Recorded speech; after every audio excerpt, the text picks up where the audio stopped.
सबसे पहले आप सभी को रक्षाबंधन की ढेर सारी शुभकामनाएं। आपको और आपके परिवार को मेरी तरफ से और इस चैनल की तरफ से ढेरों सारी शुभकामनाएं। जितने भी लोग चैनल से जुड़े हैं और जो लोग नहीं भी जुड़े हैं, पूरे भारत वासियों को आज रक्षाबंधन की ढेर सारी शुभकामनाएं। और भगवान आप पर असीम कृपा बनाई रखे, यही हम भगवान से प्रार्थना करते हैं। तो आज मौसम काफ़ी अच्छा भी हो रखा है। देखिए, काफ़ी प्यारी प्यारी धूप खिली हुई है। वैसे तो मौसम आजकल बरसात का है और हमारे सूर्य देव भी निकल चुके हैं, तो मौसम का तो कहना ही क्या है, मौसम तो काफ़ी अच्छा हो रखा है। तो चलिए आज बात करते हैं रक्षाबंधन की। आज हमारे हिंदुस्तान में रक्षाबंधन काफ़ी धूम और धड़ाके से मनाया जा रहा है। ऊपर काफ़ी तेज़ धूप लगी हुई थी, इसलिए मैं नीचे आ गया। जैसे कि आपको पता है कि कल से रक्षाबंधन शुरू हो चुकी है और आज रक्षाबंधन का दूसरा दिन है और सारे देशवासियों में आज उत्सव का माहौल बना हुआ है। सारे देशवासी आज धूम और धड़ाके से रक्षाबंधन मना रहे हैं। और ये जो रक्षाबंधन है ये भाई और बहन को समर्पित है। इसकी कहानी मैं अभी थोड़ी देर में बताता हूँ।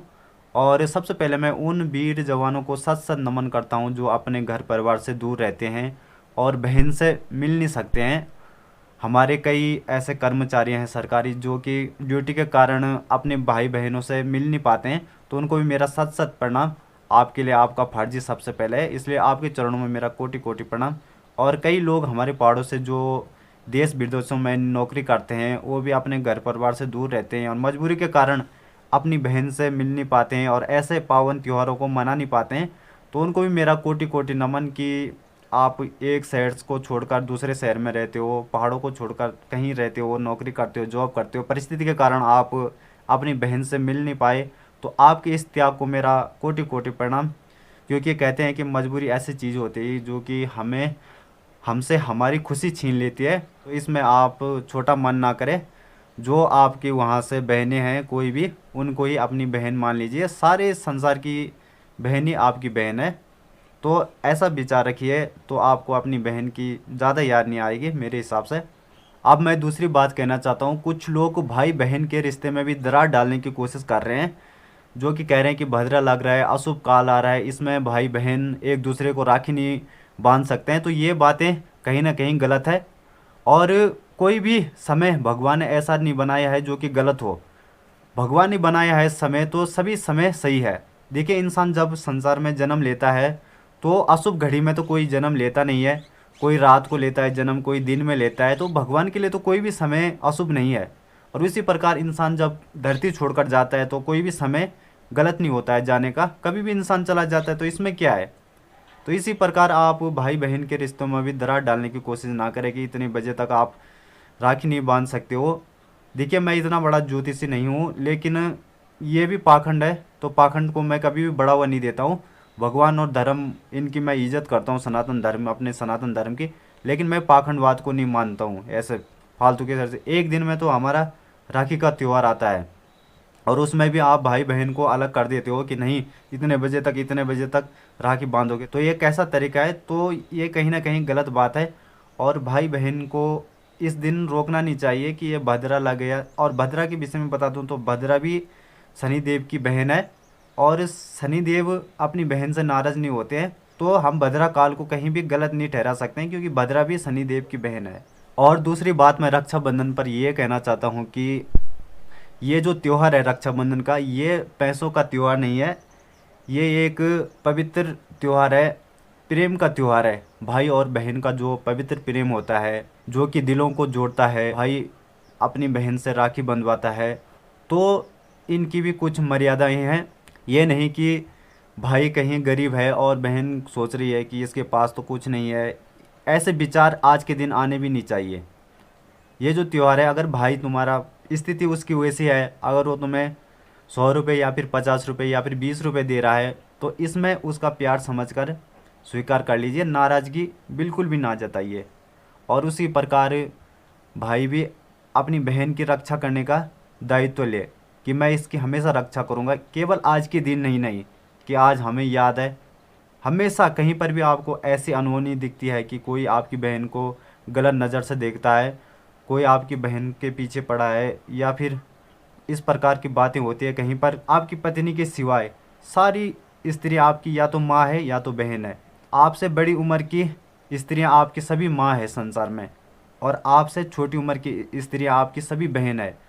तो इसलिए हर स्त्री का जब भी कहीं पर उसको मदद की ज़रूरत पड़ती है, जब भी वो कहीं पर गलत चीज़ों का शिकार होती है, तो वहाँ पर उसकी रक्षा करने का दायित्व ले, चाहे इसमें आपकी जान ही क्यों न चली जाए। तो इसी पर एक श्लोक है, यत्र नारिस्तु पूजन्ति रमन्ति तत्र देवता।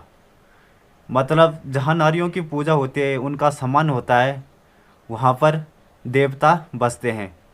तो ये बातें हमें नहीं भूलनी चाहिए। नारियों की सबसे पहले पूजा करनी चाहिए और उनको सम्मान देना चाहिए। और हमें ये चीज़ें केवल 2 ही दिन याद आती है, या तो रक्षाबंधन पर या तो फिर नवरात्रों में। हमें इन चीज़ों का हमेशा ध्यान रखकर चलना चाहिए और मर्यादा में रहकर अपना जीवन जीना चाहिए। तो ये जो हमारे त्यौहार हैं भारतवर्ष में, भारत संस्कृति में, तो ये चीज़ें हमें यही चीज़ें याद दिलाती है कि आप अपनी मर्यादाओं में रहे, अपनी मर्यादाओं से कभी ना भटके और हमेशा अपने कर्तव्यों का पालन करें। यह नहीं कि हम नारियों का सम्मान आज कर रहे हैं कल से वही। गंदी दृष्टि कभी भी किसी नारी के पीछे नहीं होनी चाहिए। चरित्र हमारा सबसे उत्तम होना चाहिए। चरित्र के ही दम पर आप पूरे विश्व पर विजय प्राप्त कर सकते हो। जिसका चरित्र बल नहीं है वो संसार में किसी काम का नहीं, भले ही उसके पास अरबों खरबों की संपत्ति हो, लेकिन इन चीज़ों से कोई फर्क पड़ने वाला नहीं है। आपका चरित्र ही आपकी महानता को दर्शाता है। इसलिए अपने चरित्र को मजबूत कीजिए और नारियों का सम्मान कीजिए और उनको हमेशा अच्छी दृष्टि से देखिए। अगर आप नारियों का सम्मान करते हो तो भगवान भी आपकी हर एक मनोकामना को पूरी करेगा। तो इन चीज़ों का विशेष ध्यान रखिए। और आपको तो पता ही होगा, कई लोग हमसे चैनल पर विद्वान लोग भी जुड़े हैं, तो उनको समझाने की ज़रूरत नहीं है। तो चलिए अब बात करते हैं कि रक्षाबंधन को क्यों मनाया जाता है और कब से रक्षाबंधन को मनाया जाता है। वैसे तो रक्षाबंधन को काफ़ी समय से मनाया जाता है, मतलब अनादिकाल से, जब से सतयुग है तभी से रक्षाबंधन को मनाया जाता है। और जो रक्षाबंधन की कहानियाँ है, कहानी नहीं है ये, मतलब काल्पनिक नहीं है, इनको हम काल्पनिक नहीं कह सकते हैं क्योंकि ये वेदों पुराणों में है हमारी। तो जितने भी चीज़ें हमारे वेदों पुराणों में है उन चीज़ों को हम काल्पनिक नहीं कह सकते। काल्पनिक का मतलब होता है कि कल्पना की गई कि ऐसा हुआ था तभी आज रक्षाबंधन मनाया जा रहा है, ऐसा नहीं है। अगर इस सृष्टि में वेद पुराण है तभी भगवान का अस्तित्व है। अगर ये चीज़ें नहीं है तो कुछ भी रिश्ते नाते नहीं है फिर तो, ठीक है ना। तो भगवान से ही और धर्म से ही आज रिश्ते नाते हैं। भगवान है तो सब कुछ है, भगवान नहीं है तो कुछ भी नहीं है। ये बातें आपको बताने की ज़रूरत नहीं है। तो इन्हीं में से एक कथा आती है रक्षाबंधन पर। ये घटना थी द्वापर युग की। और वैसे तो रक्षाबंधन की अनेकों कथाएं हैं जो कि प्रचलित है, लेकिन जो मुख्य कथाएं हैं तभी से मतलब रक्षाबंधन को मनाया जाता है। तो ये है द्वापर युग की, आज से 5000 वर्ष पहले, 5000 वर्ष पहले हमारा द्वापर युग था। तो द्वापर युग की ये घटना है।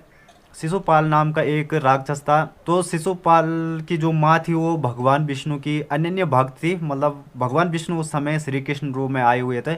तो विष्णु भगवान की अनन्य भक्त थी कौन? शिशुपाल की माँ।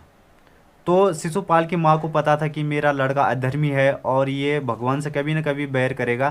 तो इसीलिए एक दिन जब भगवान ने शिशुपाल की माँ की भक्ति पर प्रसन्न हुए तो उन्होंने कहा कि बोलो तुम्हें क्या चाहिए। तो शिशुपाल की जो माँ थी उन्होंने भगवान से कहा कि मुझे प्रभु एक ही वरदान दीजिए, मेरा लड़का अधर्मी है, उसकी आप 100 गलतियाँ माफ़ कर दीजिए। कभी भी वो 100 गलतियाँ करेगा उसी के बाद ही आप उसका संहार करेंगे या फिर उसको दंड देंगे, लेकिन तब तक आप दंड नहीं देंगे जब तक कि वो 100 गलती ना करे। तो शिशुपाल की माँ ने ये वरदान इसलिए मांगा, उसको पता था कि मेरा लड़का अधर्मी है और ये जब तक 100 गलतियाँ करेगा तब तक तो इसकी भी उम्र हो चुकी होगी और ये संसार से जा चुका होगा। तो शिशुपाल की माँ ने भगवान श्री कृष्ण से कहा कि प्रभु मुझे यही वरदान दीजिए कि आप मेरे लड़के की 100 गलतियाँ माफ़ करोगे। तो भगवान ने कहा तथास्तु, जैसे आपकी इच्छा है। भगवान तो वैसे भी भक्तों के अधीन ही रहते हैं। और दूसरी तरफ जो रुक्मी था, जो कि माँ रुक्मणी का भाई था। रुक्मणी माँ चाहती थी कि मेरी जो शादी हो वो भगवान श्री कृष्ण से हो। और जो रुक्मी था, रुक्मणी का बड़ा भाई, तो उसने कहा कि नहीं, मैं श्री कृष्ण से तेरी शादी नहीं होने दूंगा, मैं शिशुपाल से तेरी शादी कराऊंगा। शिशुपाल भी राजा ही था। तो उसने हट कर दिया कि तेरी शादी होगी तो शिशुपाल से होगी, वरना किसी से नहीं होने दूंगा। तो इसी पर माँ रुक्मणी ने कहा कि भगवान श्री कृष्ण को प्रेम पत्र भेजा कि प्रभु आप मेरी लाज रखिए और आप मेरी लाज बचाइए। तो उसके बाद श्री कृष्ण ने क्या किया कि रुक्मणी का हरण कर लिया और रुक्मणी को अपने महल में ले गए द्वारिका। और उसके बाद क्या हुआ कि रुक्मी भी वहाँ चला गया, शिशुपाल भी वहाँ चला गया और उनके सैनिक भी वहाँ चले श्री कृष्ण को दंड देने के लिए।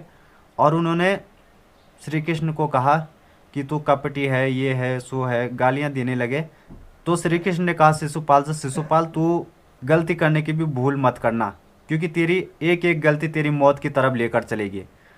तो शिशुपाल ने कहा कि मैं गलती पर गलती क्या, मैं तुझे आज दंड भी दूंगा। तो श्री कृष्ण ने कहा कि 100 गलतियों से अगर तूने ऊपर गलती की, उसके बाद मैं तुझे एकदम सजा दे दूंगा।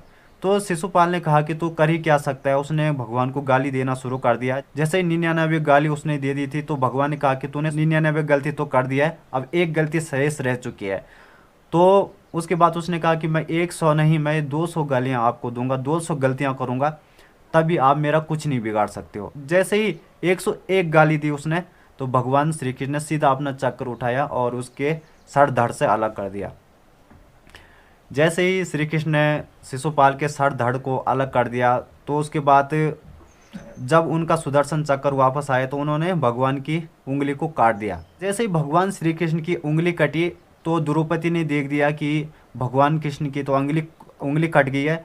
तो उन्होंने अपनी साड़ी का जो पल्लू था उसको फाड़ा और भगवान श्री कृष्ण के हाथों में बांध दिया, जिससे कि भगवान का जो रक्त है वो बहना बंद हो गया।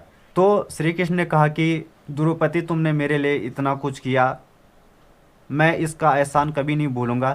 तूने एक छोटा सा टुकड़ा कपड़ा का दिया, तूने आज मेरी रक्षा की, तो आने वाले टाइम पर मैं तेरी रक्षा करूंगा। तो कहते हैं कि भगवान जीव को चाहे वो एक गलती करे तो उसका 1000 गुना देते हैं। अगर वो अच्छा काम भी करे तो उसका 1000 गुना मिलेगा, गलत काम भी करेगा तो 1000 गुना मिलेगा। तो जब द्रौपदी की लाज जा रही थी द्वापर युग में, जुए में पांडव जब सब कुछ हार चुके थे, तब उसने सबसे ही मदद मांगी। भीष्म पितामह, द्रोणाचार्य, कृपाचार्य, जितने भी वहाँ पर महान पुरुष थे, लेकिन किसी ने भी द्रौपदी की मदद नहीं की। कहा प्रभु आपके सिवा इस संसार में जीव का कोई नहीं होता है, जो सच्चा साथी है वो केवल आप ही हो, आप ही मेरे भाई हो, आप आइए प्रभु। तो भगवान ने जो द्रौपदी ने उस दिन हाथ पर कलाई बांधी थी, साड़ी का पल्लू बांधा था, तो उसी का टुकड़ा भगवान ने 1000 गुना बढ़ाया और भगवान ने लाज बताई। तो उसी दिन से रक्षाबंधन को मनाया जाता है। भले ही आप अपने भाइयों पर कलाई बांधो, लेकिन उससे पहले आप भगवान पर कलाई जरूर बांधिए, क्योंकि कभी कभी क्या होता है कि आपके भाई आपकी रक्षा कर पाए या ना कर पाए, लेकिन भगवान आपकी रक्षा जरूर करेंगे अगर आप सच्चे होंगे। तो भगवान पर आप विश्वास बनाए रखिए और आपको रक्षाबंधन की ढेरों सारी शुभकामनाएं। अगर मुझसे गलती हो गई होगी तो माफ़ कर दीजिए, और अंधविश्वास में ना फंसे कि आज भद्रा ही ये है सो है। उस समय द्रौपदी ने भी तो भद्रा में ही बांधा होगा, उस समय अच्छा मुहूर्त थोड़ी ना था। तो इन चीज़ों से हमें थोड़ा बचकर चलना चाहिए, धर्म को सही से पहचानना चाहिए कि हमारे वेद पुराण क्या कहते हैं। तो ये नहीं होना चाहिए, आपको भी पढ़ना आना चाहिए क्या हमारे लिए गलत है, क्या हमारे लिए सही है। तो इन चीज़ों का आप भी ध्यान रखिए।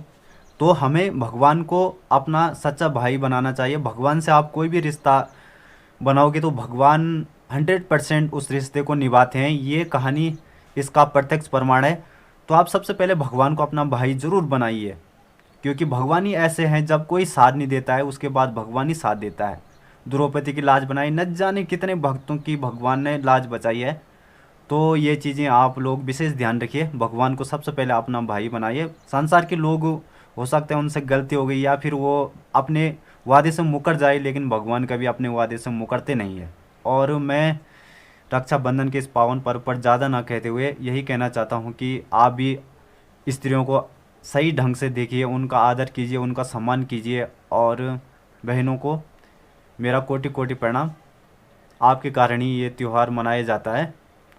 बहनें हैं तो भाई हैं, और भाई बहन है तो ये पावन त्यौहार है, और ये पावन त्यौहार इसी प्रकार हमेशा आता रहे और जाता रहे। तो जो लोग भ्रूण हत्या करते हैं उनसे भी मैं यही कहना चाहता हूँ, आप लोग ऐसे नीच कामों को ना करें, भगवान आपको कभी भी माफ़ नहीं करेंगे।